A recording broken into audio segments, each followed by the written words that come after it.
ఒక రకమైన క్రూరత్వం కనిపిస్తూ ఉంటుంది నీకు. ఆ నోట్లో పెట్టి కొరుకుతూ తింటూ.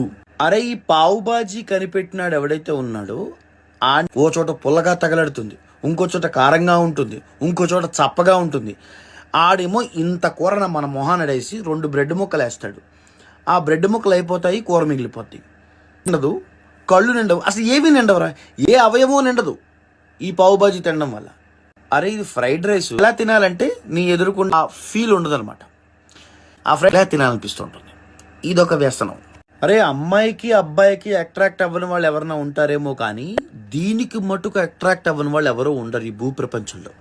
నిజమే. నేను ఆయిలీ ఫుడ్ తిన్ను, నేను డ్యాన్స్లు వేసి అలా డిస్ట్రాక్ట్ చేస్తూ ఉంటారు చూడు, ఇది అలాంటిది అనమాట.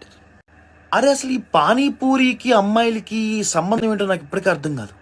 నువ్వు ఎక్కడ పానీపూరి బండి పెట్టు, ఖచ్చితంగా 2, 3, 4 అమ్మాయిలు ఉంటారు కదా పానీపూరి తినేవాళ్ళు. నువ్వు అడవిలో పెట్టు, స్పేస్లో పెట్టు, అమెజాన్, ఇది కదా నా లైఫ్లో కావాల్సింది అన్న ఎక్స్ప్రెషన్ పెడుతుంది.